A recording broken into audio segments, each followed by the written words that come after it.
todos os apóstolos? Bom, a gente dá início a esse estudo, que é a quarta paraxá da Torá e a 16ª, né, a quarta paraxá de Shemot e a 16ª paraxá da Torá.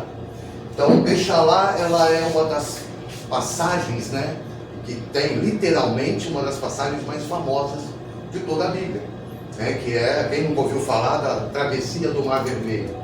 A gente vê no cinema sempre aquela coisa grandiosa e tal, mas o texto ele vem trazendo certos ensinamentos que vão muito além da ideia de milagre, né? Não se trata do grande milagre em si, claro que foi um grande milagre, não tem como negar isso, né? Mas na verdade tem uma didática por trás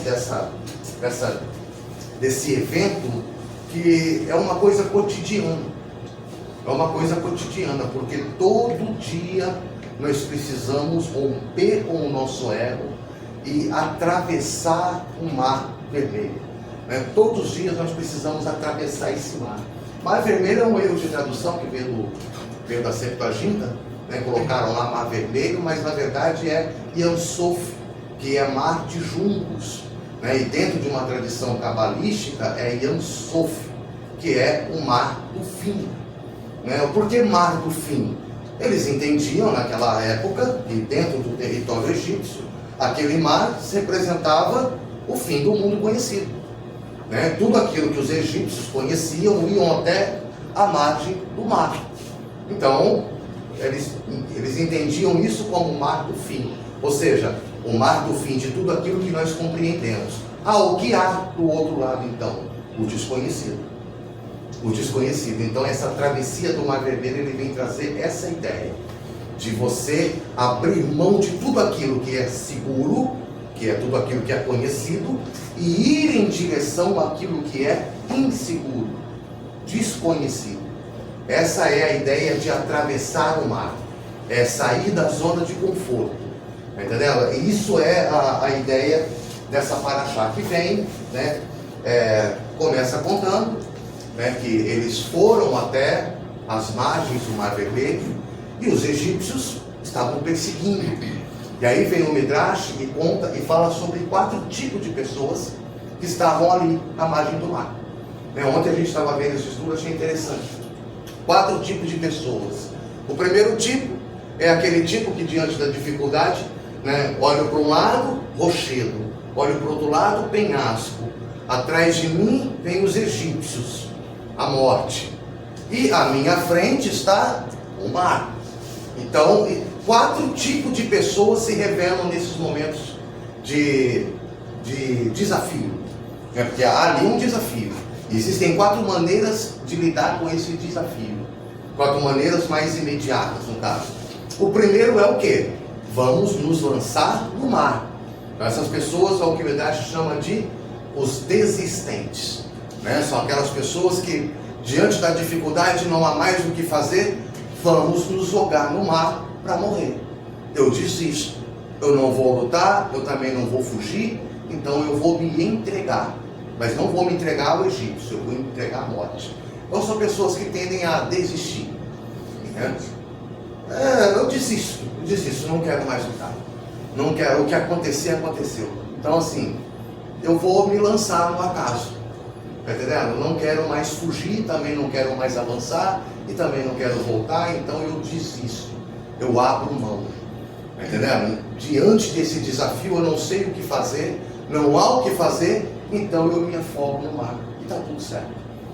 Mas a ordem não era lançar para o mar, tá entendendo? A questão é, essas pessoas não queriam se lançar no mar porque o Eterno falou, ainda não havia uma ordem do Eterno para isso. O mar estava ali, então quando eles olhavam para o mar, o que eles viam? A insegurança, a morte. Então tipo assim, eu prefiro morrer do que voltar para lá, entendeu? Então eu vou me lançar para o mar. E aí tem esse lado negativo, mas também tem um lado positivo desse tipo de reação. São pessoas que eu morro, eu abro mão da minha vida, mas eu não volto para a escravidão, tá entendendo? Eu não retrocedo nos meus caminhos. Então tudo tem um lado positivo e tem um lado negativo. E aí existe o segundo tipo de pessoa, que é aquelas pessoas que vamos nos render, né? Aquela rendição.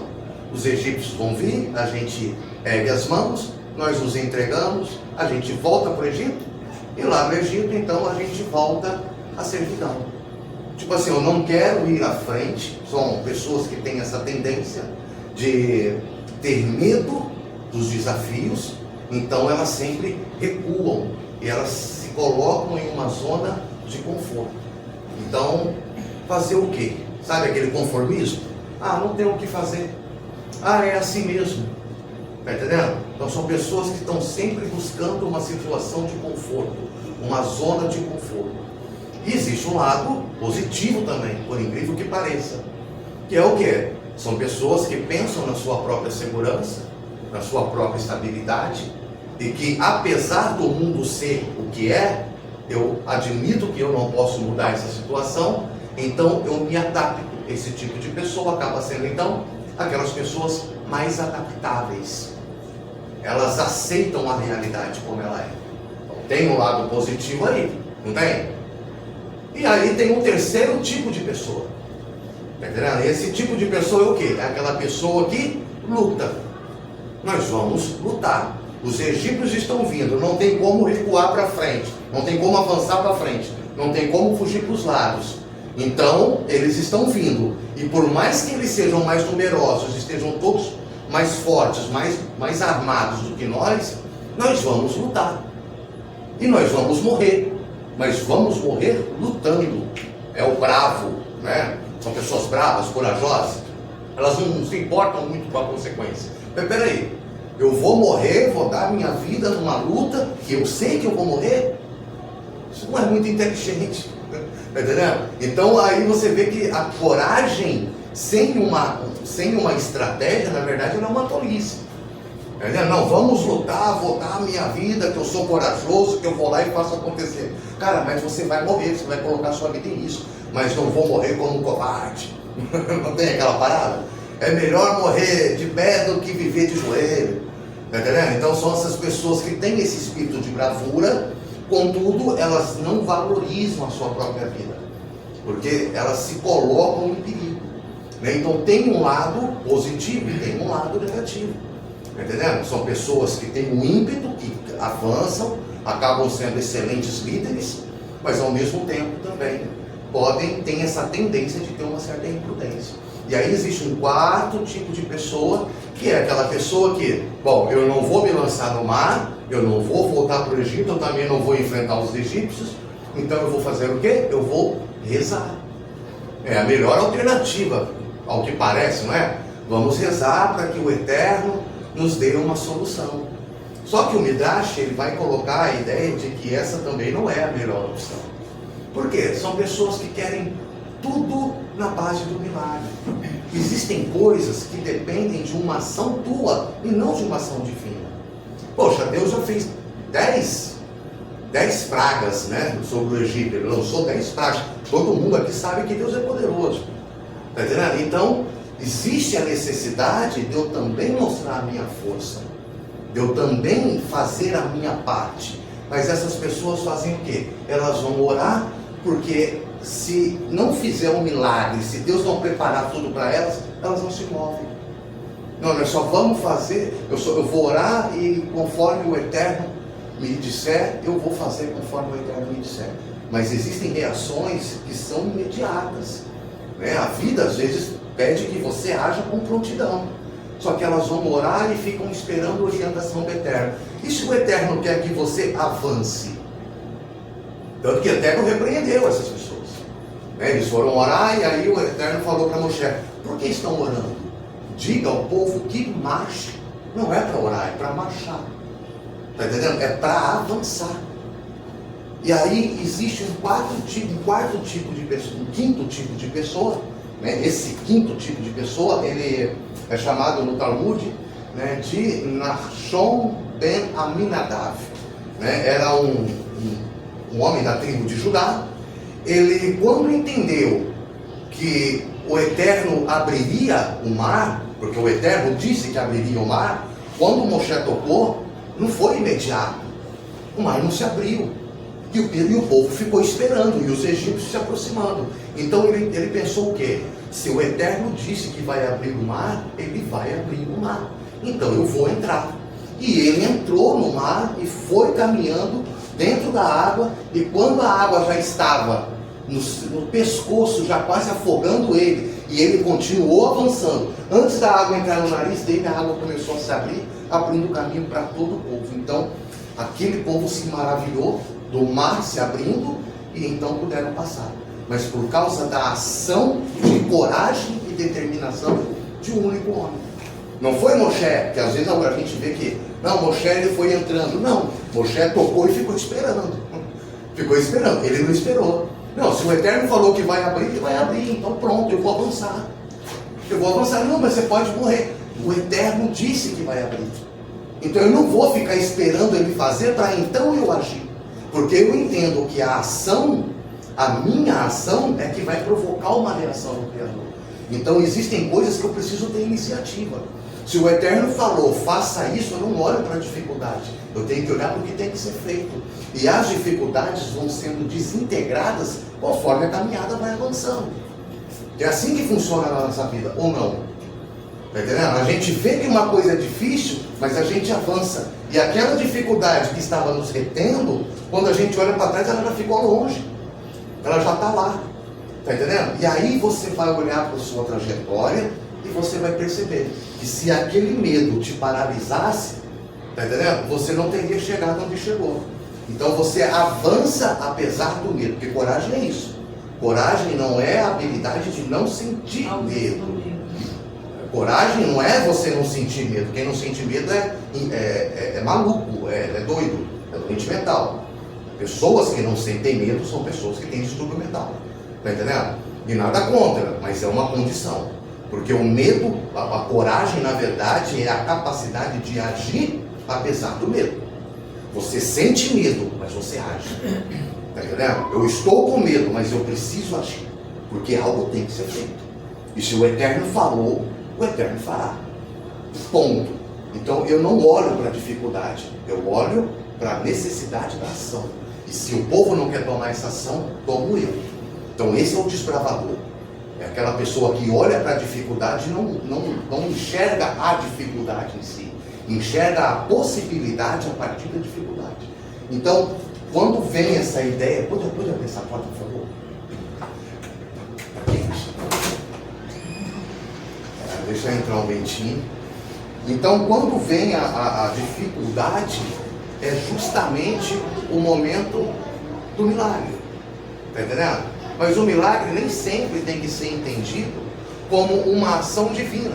Existem milagres que acontecem primeiramente dentro de nós. Então, por exemplo, vamos fazer a gematria aqui, na palavra. Deixa lá.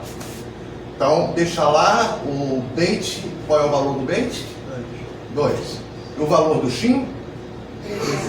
300. E o valor do lamed? 30. E o valor do reit? 8. Então nós temos aqui 2 mais 300, 302. 232, 332, 340. Certo? 340. O dígito comum é 7. Então o que o povo entendeu ali? Porque o 7... 340 é o mesmo valor numérico da palavra Shem, né? Shem, que é o Shin e o Mem. 340. E é também a mesma gematria da palavra Sefer, que é livro. Então é o livro dos nomes. Então, livro, nome, deixa lá. Está entendendo? Então qual é a relação entre essas palavras? Porque a gematria é um valor comum que mostra o sentido, né? A relação espiritual que tem essas palavras. Então, deixa lá, na verdade, um ato de você conhecer o nome do Criador. E quando se fala livro, livro se fala conjunto, não é sempre, na verdade, um objeto. Livro na Torá não se trata de um objeto de folhas, mas de um conjunto de ensinamentos, de um conjunto de aprendizados. Então, todo conjunto de aprendizado de uma fonte comum é chamada de Sefer. Por exemplo, da palavra Sefer vem também Sefirá, que são as Sefirotes. Está entendendo? São as Sefirotes. Cada Sefirote, cada Sefirá, ela é um livro em si. Ela é um conjunto de conhecimentos dentro de si própria.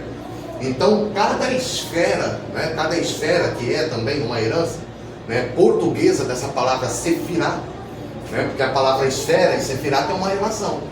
Né? Então, cada esfera, cada dinâmica representa um conjunto de conhecimentos que só pode ser experimentado quando colocado em prática.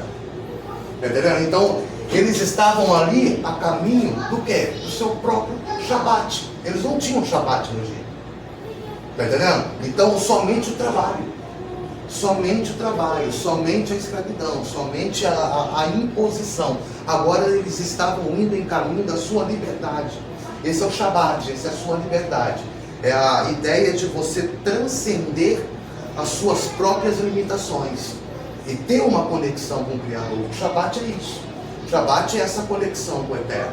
Está entendendo? Então eles estavam indo em busca disso. Quantos anos? Se eu pegar e inverter essa palavra aqui, inverter esse número, eu tenho aqui, ó, 340 eu vou inverter, o 3 e o 4. Então eu tenho 430. O que esse número fala? O tempo que eles levaram no deserto. Foi 430 anos. É a duração da permanência deles no Egito. Eles ficaram no Egito por 40 anos.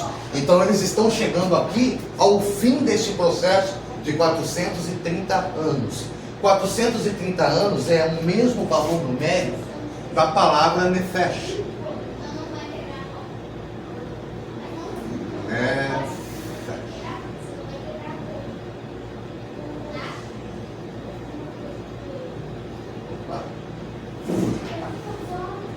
Dá para entender, né? Então, Nefesh, eu tenho aqui o Nun, que é o quê? 50. O Pei, que é 80. E o Shin, que é 300. 300, aqui. 430. 430. Por quê? O que é a Nefesh? É o nosso mais baixo nível de alma, não é? É onde estão os desejos, é a força vital que rege o corpo, é a Nefesh. Então, depois da Nefesh, nós temos o Ruach, que é a consciência de serviço, de maturidade espiritual, e então tem a Neshama, que é o último nível de alma que se alcança através das reencarnações. Então, o primeiro nível de alma e o mais difícil de transcender é a Nefesh. É a Nefesh. Então, o que eles passaram no Egito? Por que a Nefesh tem o mesmo valor o mesmo valor do tempo que Israel ficou condicionado no Egito? Porque enquanto você está no seu nível de consciência, no seu nível de alma, que é a Nefesh, você ainda é refém do seu ego. Está entendendo? É o tempo, é o processo que a sua alma leva para romper definitivamente com o seu ego e entrar no nível de consciência superior. Então eles estavam aqui entrando no nível de consciência de maturidade espiritual. Eles estavam indo para a Lua. Então Egito é Nefesh, deserto é Lua e Neshama é Israel. É onde eles encontram essa unidade com o Criador. Então você vê que não se trata somente de uma história de um povo lá em algum tempo e lugar. É uma trajetória interior que todos nós fazemos o tempo todo. Então nós temos. Agora, quem é que está em Neshama aqui? Tem alguém em Neshama, no nível de alma Neshama? Além de mim, não, né? Não? Está entendendo? Quem é que está em Rua? Alguém está no nível de alma? Alguém já está com seu Rua? Está entendendo? Quem é que está em Nefesh? Todos, não é? Olha só, e o que a gente está fazendo aqui então? Não, porque a gente, então quer dizer que ninguém aqui está buscando o Eterno pelo desejo de servir o Eterno? A gente ainda está na situação de buscar o Eterno para que o Eterno nos sirva, porque esse é o objetivo da Nefesh. A Nefesh não quer servir. A Nefesh quer ser servida. A Nefesh, ela é regida por Faraó. Ela é regida por Faraó. Então, quando a gente é de não, a gente está na Nefesh. Entendeu? Ou seja, a gente está aqui porque a gente é interesseiro. A gente quer que o Eterno nos dê algum favor, nos dê algum benefício. A gente não quer servir o Eterno de graça só porque Ele é o Eterno. Não, a gente quer interesse, a gente quer barganhar. Essa é a consciência de Nefesh. É aquele que tudo que você faz para receber. Você faz visando receber. Está entendendo? Então existe essa crise existencial dentro de todo ser que busca espiritualidade. Porque se eu entrar num outro ambiente, por exemplo, ou até nesse mesmo ambiente durante algum tempo atrás, quem está aqui na Neshama, eu garanto que alguém vai levantar a mão e falar, eu estou em Neshama. Eu estou nesse nível superior. Mas isso é Nefesh. Está entendendo? Porque a humildade, ela é a mais arrogante vaidade. Está entendendo? Todo humilde é um vaidoso. Está entendendo? O sentir-se humilde é uma vaidade. Porque a verdadeira humildade, quando você pergunta para uma pessoa se ela é realmente humilde, ela se acha soberba. Não, eu não sou humilde, mas eu pretendo me tornar. Não, eu preciso ser mais humilde. É por isso que ele é realmente humilde. Porque ele olha para a sua própria debilidade, reconhece a presença dela ali e a expõe. No sentido de precisar retificar. E essa é a verdadeira humildade. Você saber olhar para a sua própria condição. Saber olhar para o seu próprio defeito e reconhecer que precisa de um conselho. Está entendendo? O soberbo não. O soberbo ele é sempre humilde aos olhos dos outros. Ele adora falar que é humilde. Está entendendo? O soberbo ele adora ser, nossa, como você é humilde. Não é? Nossa, como você é uma pessoa boa. Nossa, como você é uma pessoa maravilhosa. Todo soberbo adora ouvir isso. Adora ouvir elogios. O verdadeiro humilde ele se constrange. Tá entendendo? Ele se constrange. Por quê? Porque ele não está mais nessa condição de alimentar o próprio ego. Ele quer que toda a honra e toda a glória seja do Eterno. Está entendendo? Quando eu ainda traio elogios para mim, reconhecimento a mim, se eu preciso ouvir o quanto eu sou maravilhoso, o quanto eu sou inteligente, o quanto eu sou bondoso, se é ainda o meu ego buscando satisfação, é porque quem manda em mim ainda é Faraó. Eu sou regido pela minha Nefesh, maculada de uma certa espiritualidade, talvez, porém, ainda querendo ser o alvo do elogio, ainda querendo ser o alvo do aplauso, o centro das atenções. Isso é Nefesh pura, está entendendo? A ideia é que não é a gente se livrar da Nefesh. Ninguém aqui tem que se livrar porque a Nefesh é a força vital. Eu preciso ter ambição, não é? A ambição não é uma coisa boa?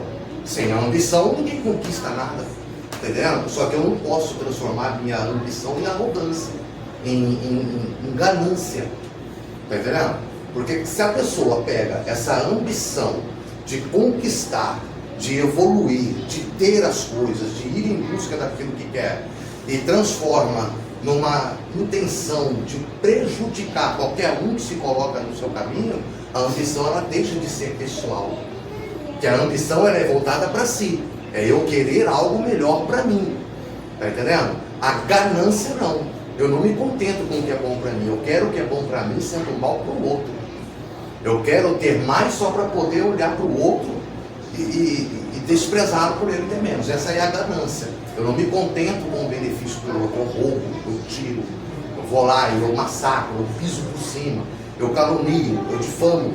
Está entendendo? Tudo isso é reação do ego. Tudo isso é o ego. O ego faz com que você precise o tempo todo se sentir especial, se sentir bem. E aí o povo, ele reconhece ali que está numa situação de escravidão, né? Porque eles estavam sofrendo tanto no Egito que antes de Moshe aparecer com 10 pragas ninguém queria sair. Estavam todos bem. Então a gente tem essa ideia dos filmes, né? Que a escravidão no Egito eram os egípcios lá punindo, chicoteando os hebreus, deixando passar fome. Não era assim que acontecia. Essa escravidão ela não era uma escravidão dessa que a gente viu no Brasil. Tá entendendo? Era um trabalho Forçado. tá entendendo? Mas não tinha chicote, não tinha fome, não tinha miséria, não. Tipo assim, vocês precisam trabalhar para poder ter o que comer. Vocês precisam pagar tributos ao faraó. Vocês precisam, porque o José ensinou bem os egípcios a prosperar. Opa, cobrar tributos. Sempre cobrar tributos. Então, quando o povo começou a prosperar demais, o que Faraó fez? Bom, então vamos matar os meninos e só deixar as meninas para que as meninas aprendam a nossa cultura.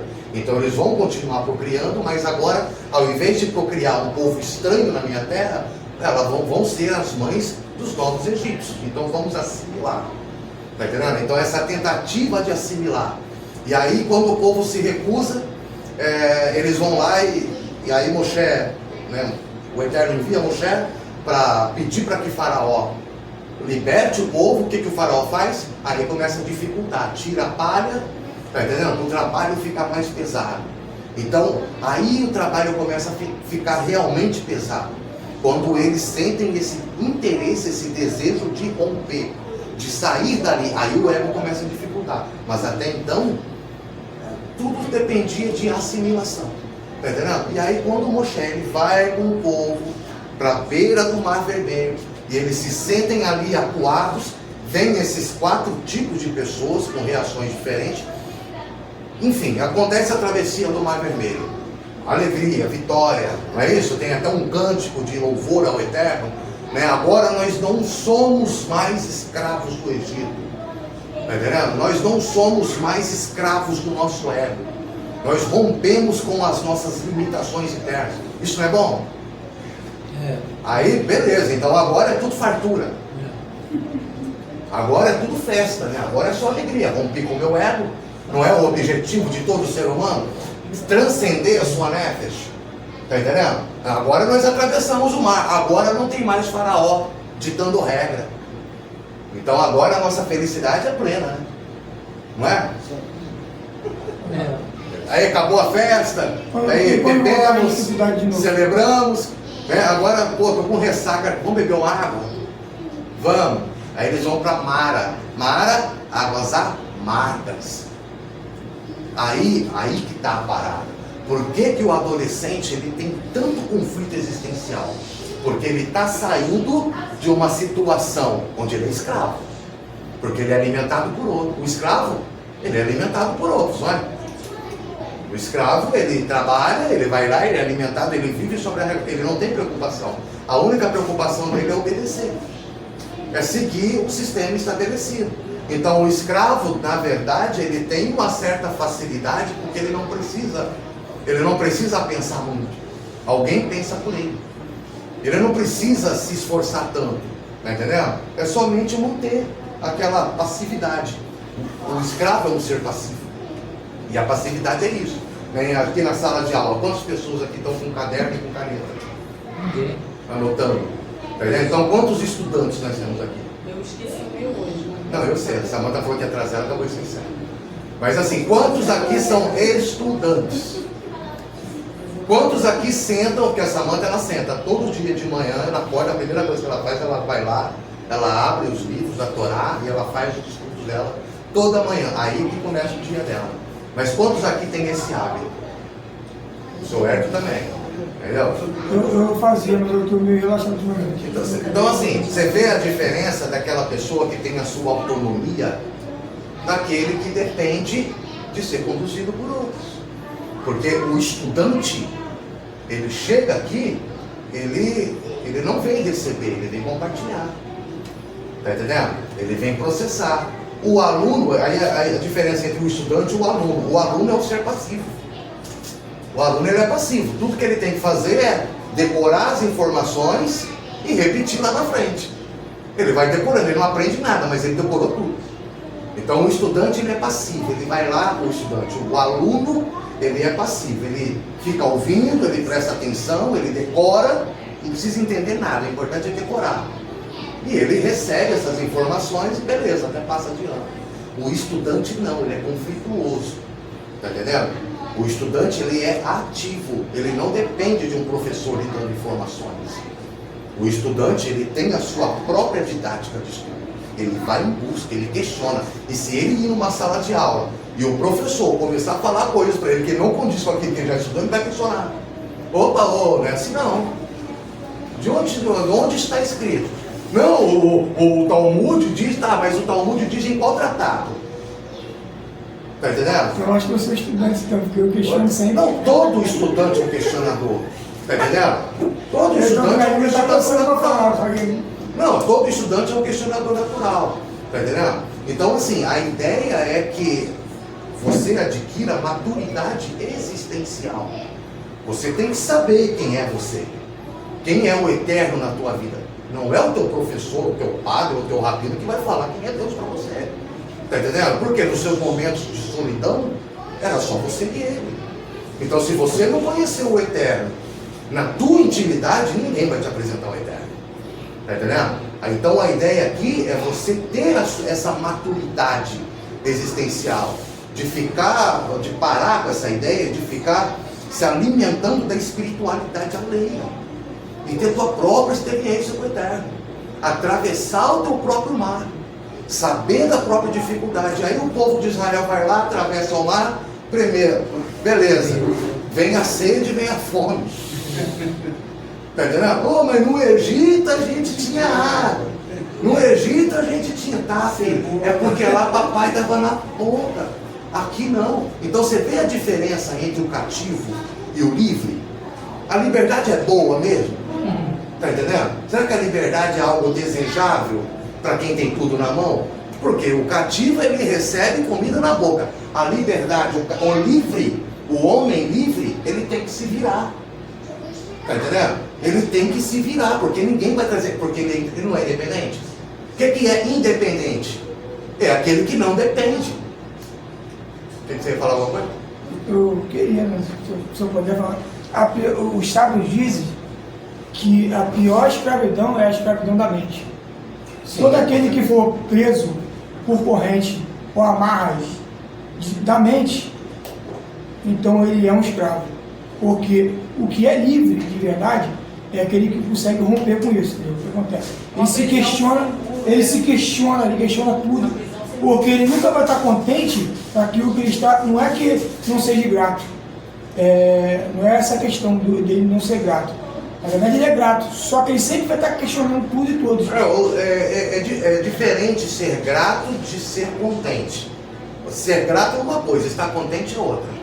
Eu sou grato pelo que eu tenho, mas eu não estou contente, porque eu quero mais. Não me conformo, né? Não, eu quero mais do que aquilo que eu tenho, mas eu sou grato pelo que eu tenho. Então é diferente. Eu sou grato mesmo não estando contente. Então, assim, na verdade eles estavam aprisionados no Egito. Eles estavam numa zona de conforto, mas mesmo naquela zona de conforto eles estavam aprisionados. Aqui, ó. Então o Eterno falou assim: não, eu vou libertar vocês. Aí eles pensaram que vou libertar como assim? Mas amarra do cativeiro do Egito? Não, da mente. A mente sempre, se a pessoa ficar ali, pô, não, por que isso? Não, ela sempre tem que estar em busca de aprender coisas novas, de ir em busca do melhor. Então isso é se desprender das correntes da mente. Aí o que acontece? Quando a gente tem essa consciência de que tudo que eu faço, eu só faço pensando em mim mesmo, pensando no meu próprio benefício, tá entendendo? Se até os meus relacionamentos só são úteis a mim quando me beneficiam de alguma maneira, eu entendo que quem está ditando a regra aqui é o ego. Tá entendendo? Porque o Django, ele já dizia, é uma coisa que eu gosto de citar do Django, é isso. Ele já dizia, o homem não é livre quando ele faz o que quer. Ele só é livre de verdade quando ele faz o que não quer. Ele não quer fazer, mas ele faz aquilo porque é certo. Entendeu? É quando a moralidade dele transcende o senso de benefício. Né? O meu senso de moralidade é maior do que o meu senso de autocontentamento, de autossatisfação. Eu não preciso fazer isso só porque isso vai trazer um benefício a mim. Ainda que não traga nenhum benefício pessoal, o que tem que ser feito, tem que ser feito. E às vezes a vontade do Criador, ela vai contra a sua própria. É um conflito interno. Tá entendendo? E aí você, quando você se vê fazendo uma coisa que o Eterno quer, e o teu corpo não quer, tua própria consciência não quer, teu coração não quer, mas você está fazendo isso porque o Eterno quer, não porque você quer, aí você vai falar, realmente, agora sim eu superei o meu ego. Nossa, como eu sou bom! E cai de novo. Mas é sempre assim. A nossa espiritualidade, ela é oscilante. Ninguém consegue chegar num patamar tão elevado e se manter lá o tempo todo. Até mesmo na questão da evolução da alma. A pessoa, ela volta com o seu Rua, né? Ela volta no Rua. Então a Nefesh já está retificada. Só que para retificar o seu Rua, a Nefesh também vai atuar. Então ela fica o tempo todo nesse processo de quedas, de levantes, queda, levante, cai, levanta. E é assim a vida. É assim a vida. Aí vai lá Israel, atravessa o Mar Vermelho. Pô, a gente é bom mesmo. Atravessamos o mar, Deus é poderoso, fez milagre, lançou no mar Faraó, o cavalo e seu cavaleiro, né? E maravilha, beleza. Aí vem a fome, aí vem a sede, tá entendendo? E aí eles entendem que a vida do outro lado do mar não é tão agradável ao ego como era a vida lá no lado da escravidão. Porque lá a gente tinha comida, lá a gente tinha isso, lá a gente tinha aquilo. Aí vem o Eterno e envia o quê? Maná. Só que o maná, ele representa o quê? A confiança no sustento diário, a providência divina. Que todo dia Deus provê. Então olha só, pega a porção do dia e come. Não, vamos guardar. Vamos guardar porque se alguém quiser, a gente tem para vender. Tá entendendo? Vamos guardar porque na hora que eu quiser comer, eu só vou lá e como. Sem problema. Então eu vou guardar. Por quê? Porque eu não quero confiar que o Eterno vai me prover amanhã. Eu quero acumular riqueza, eu quero acumular tesouro. Eu quero ter mais que os outros. E aí eles vão lá e aquilo se transforma em lixo. Tá entendendo? Então já começa aqui um processo de declínio. Mas declínio do quê? O deserto não é local de elevação espiritual? Sim, mas para o teu espírito se elevar, tua carne tem que descer. Tá entendendo? Então o ego, ele não ficou morto lá nas águas do Egito. Tá entendendo? O ego, ele agora está sendo retificado. Tá entendendo? Ele sai, tanto que o Midrash conta que Faraó depois se converteu. Faraó não morreu no Egito, né? O que morreu foram os exércitos. E aí futuramente ele se converteu, enfim. Não vamos entrar nesses méritos. A ideia aqui é trazer o quê? De que eles saem dali com uma maturidade para agora lidar com o preço da dependência. Porque quem está no Egito é dependente emocional, é dependente financeiro, sempre precisa que alguém lhe diga, sempre precisa que alguém lhe instrua. Tem gente que não consegue não ter alguém para seguir, por exemplo. Não, ele está sempre em busca de um líder, está sempre em busca de um mentor, porque não desenvolveu a capacidade de simplesmente se descobrir por si próprio. Olhar para a sua própria história, olhar para as suas próprias relações, para a sua própria dinâmica interior e compreender. E compreender o quê? A si próprio. Então eu vou sempre depender de alguém me dizendo o que eu tenho que fazer, como eu tenho que ser. E aí aparecem os Rosh da vida, aparecem os coach, aparece pastor, tá entendendo? Aparecem os cabalistas, não sei da onde. Tá entendendo? Olha só, você tem que fazer assim, você tem que fazer assim. Cara, a tua alma, a fonte da tua alma é o próprio Criador. É o próprio Criador. Se a tua alma não te diz o que fazer, a alma do outro vai. Ah, mas existe só uma alma, que é a alma coletiva. Então, se tu não consegue ouvir a alma do outro através da tua própria, tá entendendo? Então, como é que você vai compreender a realidade do outro?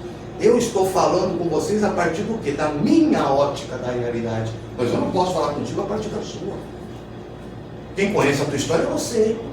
Eu lido com certas situações dessa maneira. Eu faço certas situações dessa forma. De repente, a minha forma de agir, pela tua ótica, pode ser uma forma errada. Então por que você tem que me seguir? Descubra o seu próprio caminho.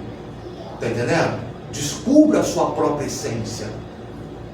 E aí Raul Seixas canta uma música que eu acho maneira. Citando Raul Seixas, que é hora de Torá. Não tem problema.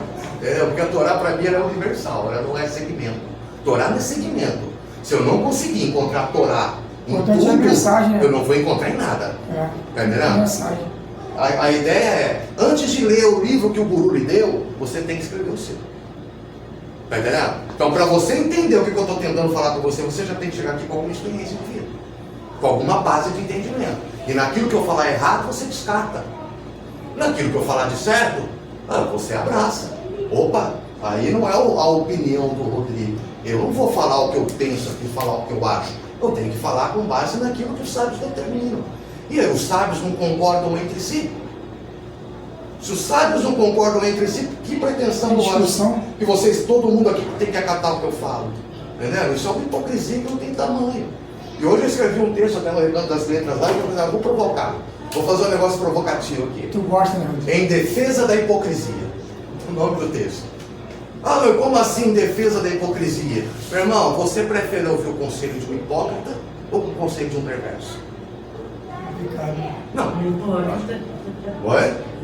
O hipócrita é aquele que erra, que faz errado e manda os outros falar o que é certo. Não é isso? O perverso, ele faz o erro e manda você fazer o quê? Certo. O erro.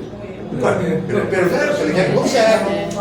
Faz o que eu faço. Ué? Então é melhor o conselho daquele, ó, faz o que eu faço, mas não faz faz o que eu falo, mas não faz o que eu faço. Ok, você está vendo que o cara está errado. Então o que é hipocrisia de fato? É a habilidade de saber reconhecer o que é certo, ainda que internamente reconheça o seu erro diante daquilo. Então eu sei o que é o certo. Eu sei o que é o certo. E eu sei que eu não faço conforme tem que ser feito. Mas se eu tiver que dar conselho para alguém, eu vou aconselhar a fazer o que é certo. Eu não preciso aconselhar o outro a ser como eu, sabendo que eu sou errado. E você? O importante é acabar, né? Como é que eu fumo? Eu fumo. Como é que eu vou falar para o garoto, cara, fuma um cigarro, irmão, porque eu fumo? Não, eu vou falar para ele, não fume. Só que quando eu fumo e mando o outro não fumar e falo que faz mal para a saúde, o que eu sou? Estou sendo um hipócrita. Então é melhor ser um hipócrita, tá entendendo? Do que um perverso. A ideia é, não fume, não faça, tá entendendo? Não faça nada que seja errado para você e para os outros, e quando os seus conselhos, né, quando você tiver que dar conselho, você está sendo totalmente verdadeiro com aquilo. Mas você conhece algum ser humano que conseguiu chegar a isso, além dos tzadik? Dos tzadikim? Tá entendendo? Tzadik não é tzadikim. Tzadikim, ele já está o Tânia, ele diz o seguinte: quem serve o Eterno? O Rachá, que é o perverso, o Benoni, que é o mediano, ou o Tzadik, que é o justo? Qual dos três serve o Eterno? Por quê? Porque o Benoni, ele tem a sua inclinação para o mal ali dentro dele. E ele luta com essa inclinação dia após dia. Às vezes ele perde, às vezes ele ganha, mas ele sempre hipócrita. Está entendendo? Por quê? Porque na verdade ele está, o hipócrita, na verdade ele é, do grego ou do latim, não sei, é estranho, mas significa domador de cavalos. Está entendendo? É o domador de cavalos. Alguma coisa, é isso mesmo, né? Alguma coisa nesse sentido. Domador da... Não, ele é domador das suas bestas internas. É isso mesmo. Está entendendo? Eu reconheço o mal que está em mim, mas eu não deixo ele sair. Está entendendo? Eu reconheço a minha fragilidade, mas eu não posso vendê-la como verdade, porque eu sei o preço que eu pago pelos meus efeitos. Eu sei a carga que eu carrego pelos meus erros. Então, se eu tiver que dar um bom conselho, é óbvio que eu vou aconselhar o outro a ser algo que eu não sou. Isso é questão de empatia até. Entendeu? Então muitas vezes na vida você vai ter que ser hipócrita. Porque se você tem uma certa fragilidade, você tem um certo erro, você tem um certo desvio de caráter, como todo mundo tem, e aí de repente chega uma situação em que você vê uma pessoa caminhando para esse mesmo estado.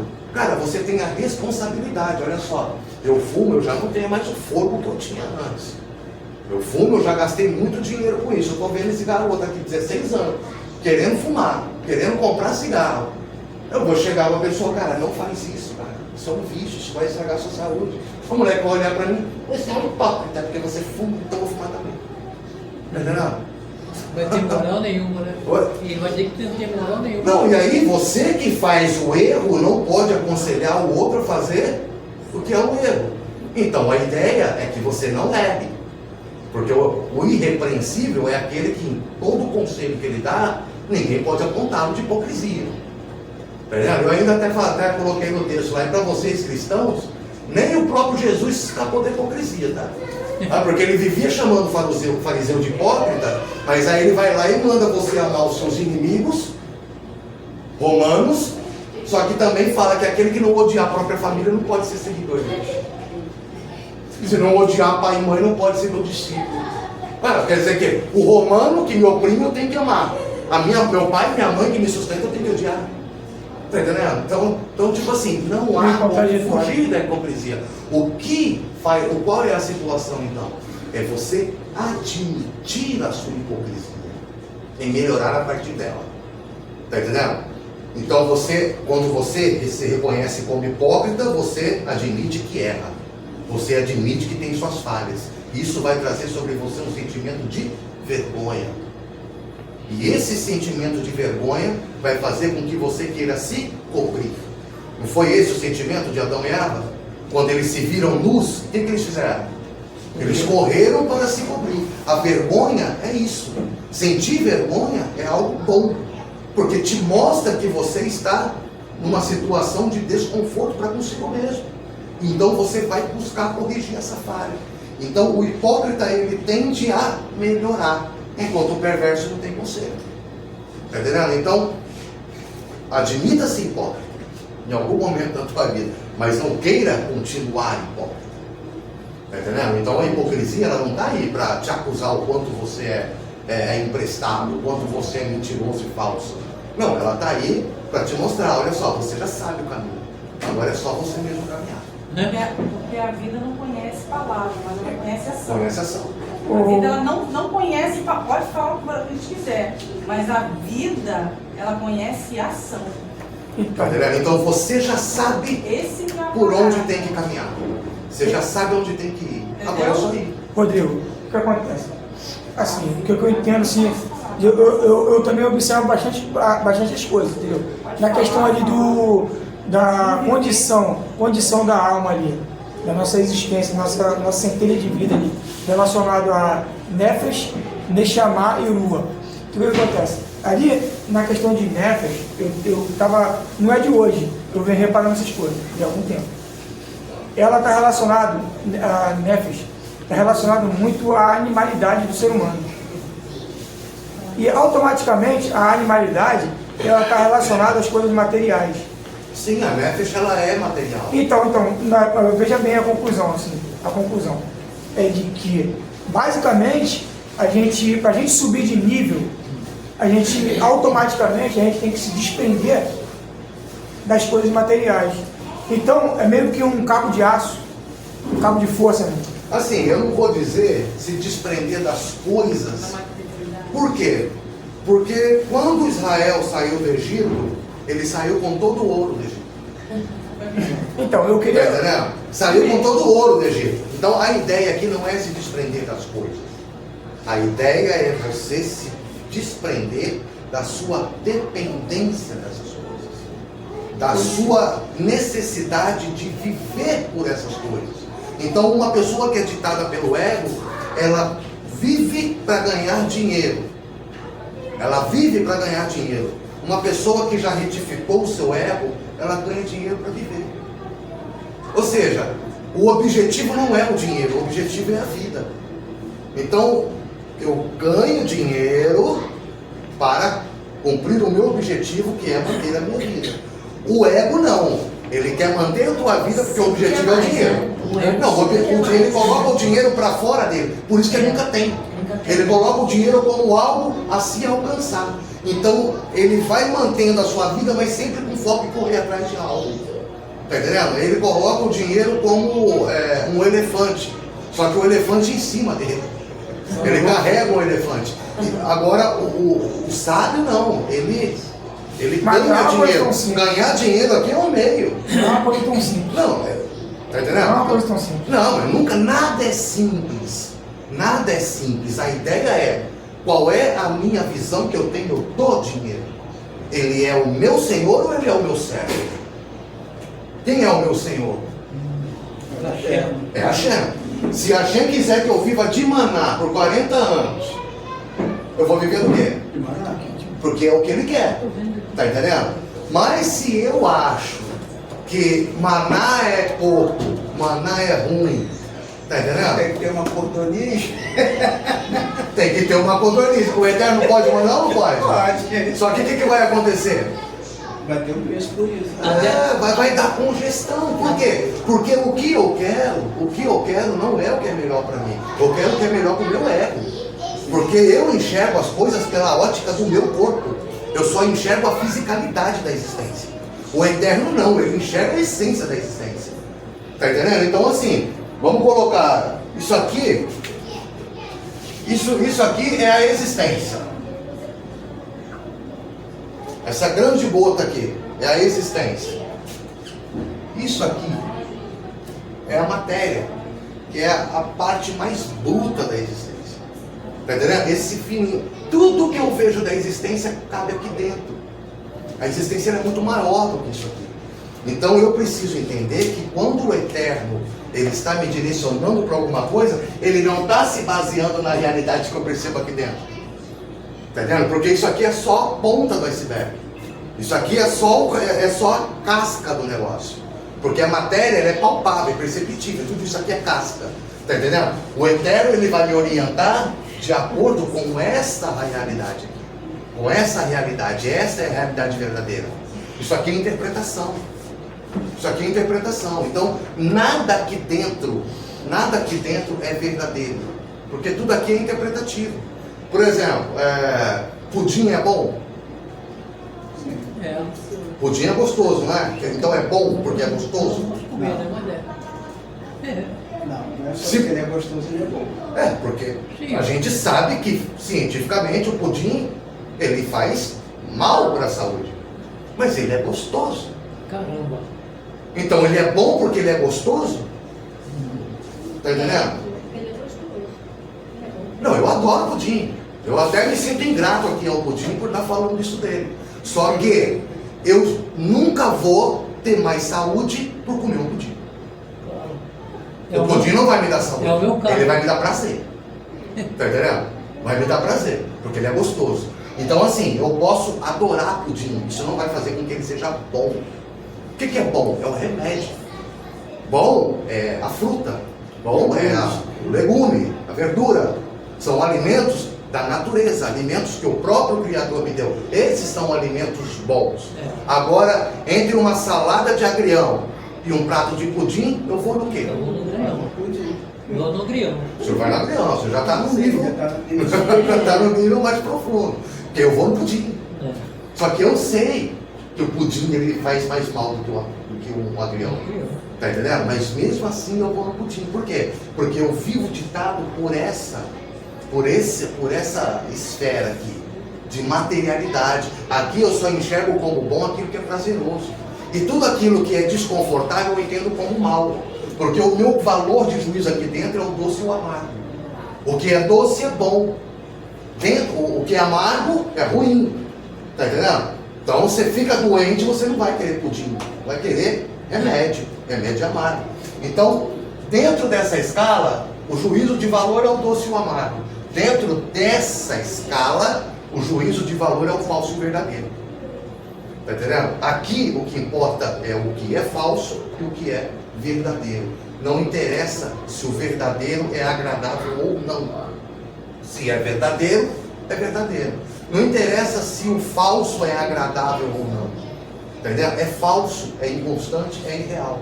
Então você vai dimensionar a tua realidade a partir do ângulo pelo qual você observa ela. Se pelo ângulo da matéria, tá entendendo? Qual é o objetivo final da matéria? se desintegrar, se decompor. Então você vai viver ditado pelas regras, pelas leis da matéria, que é a lei da autodestruição, da decomposição. A busca por prazer inconsciente, a busca por prazer o tempo todo, e que vai te levar para o processo natural de todos os seres. Tá entendendo? Mas dentro dessa realidade só existe uma verdade. E essa verdade é a alma. E a alma, ela está conectada com o próprio Criador. E dentro dessa realidade você vai observar que tudo isso aqui é uma ilusão. Tudo isso aqui, na verdade, é só uma impressão. Mas é tudo que você tem. Então, qual é o nosso objetivo? É pegar quanto mais substância desse interior, dessa espiritualidade, e trazer para dentro dessa realidade. E assim eu vou transformar o todo ao redor. Mas como que eu faço isso? Através de uma conexão com essa fonte. Eu preciso abrir um canal aqui. Esse canal aqui é o Mar Vermelho. Está entendendo? Esse canal é o Mar Vermelho. Porque aqui tudo é doce, tudo é saboroso, tudo é ego, tudo é vaidade. Quando eu rompo com essa bolha aqui, quando eu cruzo essas águas, aí eu vou ter contato com essa verdadeira realidade. Só que nessa verdadeira realidade, os valores que ditam essa já não são mais verdadeiros. Já não são mais os mesmos valores. Nem tudo que é bom é agradável. Nem tudo que é verdadeiro tem que ser fácil. Está entendendo? Então aqui é realmente a virada de chave. Essa conexão com o Criador, ela depende de uma total abnegação do próprio ego. Precisa mostrar quem manda. Já estamos atrasados, né? Então precisa mostrar quem manda. E quem manda é quem? Quem manda é o Eterno.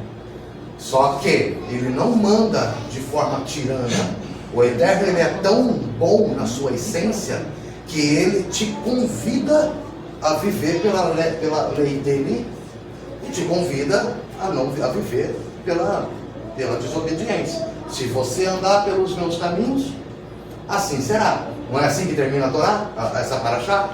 Ali o Eterno deu a eles, porque primeiro, quando eles saíram de Mara, eles chegaram em uma região que haviam 12 fontes de água e 70 paineiras, 70 tamareiras, não é isso? Então haviam ali 12 fontes de águas e 70 tamareiras. Por quê? Porque, tipo assim, por que a Torá ela vai citar números? Sempre que a Torá citar números, ela tem um sentido ali. 12 paineiras, 12 fontes de água, com 70 paineiras. Quando a gente vê 12, 70 é o quê? Nações e Israel. As tribos de Israel são 12 fontes de águas, das quais 70 tamareiras bebem dessas águas. E só baseado nesse versículo, um dos livros cabalísticos mais conhecidos, né, que foi o livro de Moshe Cordoveiro, se chama A Tamareira de Devorá. Ela é toda baseada nesse versículo. Israel com as 12 fontes de água e as nações com as 70 tamareiras que bebem dessas águas. Por que a Torá está colocando essa cena ali no meio? Porque quando eles começaram a perceber a dificuldade, o Eterno teve que mostrar para eles uma visão profética daquilo que eles representariam no mundo. De vocês estão no deserto porque vocês precisam ser fonte de águas para que todas as nações da terra bebam de vocês. Então aceitem este processo. Aceitem aceitem passar por essas dificuldades. O Zohar diz que toda dificuldade é boa e toda facilidade é má. Isso não é um contrassenso na nossa parte? Que a gente vive o tempo todo buscando facilidade. A humanidade ela tem essa tendência de o tempo todo querer facilidade. Só que a facilidade é mal. Então nós buscamos o tempo todo o mal. Nós buscamos o tempo todo maneiras de nos atrofiarmos. De novo, o Eduardo não comentou ali mais cedo na aula, o mérito dos sábios qual era? Porque eles viviam numa época em que tudo era difícil. Então para sair de casa para ir trabalhar, os caras andavam quilômetros, um trabalho penoso, sofrido, tá entendendo? Num lugar de sol escaldante. Então para beber uma água, os caras tinham que colocar o ódio nas costas, descer até a fonte, subir, tá entendendo? Tudo era muito difícil, não havia tecnologia, somente aquelas tecnologias rústicas, né, de de carpintaria, de colher, enfim, coisa básica da sobrevivência, não tinha facilidade. A média de vida era de 40 anos. Tá entendendo? Então, assim, era um contexto muito sofrido, mas ainda assim essas pessoas encontravam força para estudar a Torá e evoluir espiritualmente. Mas por que eles encontravam força? Porque a própria dificuldade do mundo os tornava fortes. Hoje nós vivemos em uma geração fraca. Por quê? Porque todo mundo quer facilidade o tempo todo.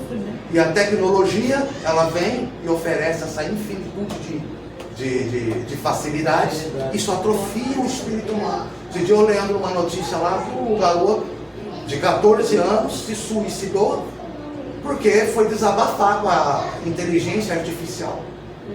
Tá entendendo? Ah, meus pais não me entendem. Ah, tá, o robô vai te entender.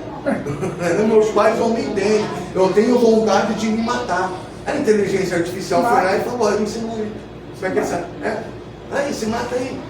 Tá aqui as coisas para se matar, como aqui. Não, tipo assim, então você vê que essa atrofia existencial de você sempre, o tempo todo, colocar a tua dependência sobre os outros, atribuir a sua... Ah, eu estou desempregado porque o meu patrão era ruim. Tá entendendo? Ah, minha mulher me largou porque ela não valia nada. Ah, meu filho não está me desobedecendo porque ele é um burro. Tá entendendo? Então você vai sempre atribuir a sua responsabilidade aos outros. E isso, ao invés de te evoluir, isso vai te atrofiando. Por quê? Porque as pessoas vão ser cada vez piores, né, aos seus olhos, e você cada vez melhor. E quando na verdade a realidade é o contrário. Tá entendendo? Se você não está conseguindo motivar quem está do teu lado a ser melhor, é porque você não é tão bom quanto você acha. Então aí que está a importância de você realmente admitir que, poxa, né, por isso que eu gostei da resposta. Quem aqui está em Neshama? Ah, ninguém. E às vezes estamos. Às vezes a gente pode estar. Porque a gente sai de casa, está todo mundo suando aqui. Está todo mundo com calor. Você saiu de casa, você acha que isso aqui não é uma força de lua te movimentando? Servir ao Eterno sem interesse nenhum? Né? Porque você vai sair daqui, alguém vai levar dinheiro? Né? Alguém está sendo pago aqui? Não. Então já tem lua sendo trabalhado aqui. Mas isso não é para que a gente se gabe. Não é para que a gente, nossa, como eu estou mais evoluído do que os idólatras.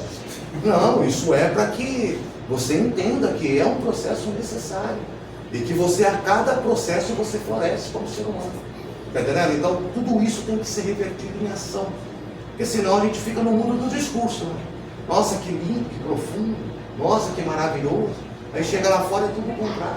Tá entendendo? Então, assim, precisa ter essa vivência de trazer essa realidade de dentro para fora. Porque essa realidade aqui, ela está dentro do interior de todo mundo. Só que ela é desconhecida. Ela só vai se tornar realidade quando ela se converte em ação. Então, uma pequena ação de caridade que você faz para alguém pode gerar pode ter uma repercussão infinita. Né? Eu acho que não me lembro quem escreveu que, e é claro que não é para seguir de forma literal, mas uma batida de asa de uma borboleta, né, na América gera um terremoto no Japão. Tá entendendo? Não é para entender literal, mas entende a didática da coisa. Toda pequena ação aqui, ela vai repercutindo. Ela vai repercutindo e vai ganhando novas dimensões. O bem que você faz não necessariamente tem que voltar para você.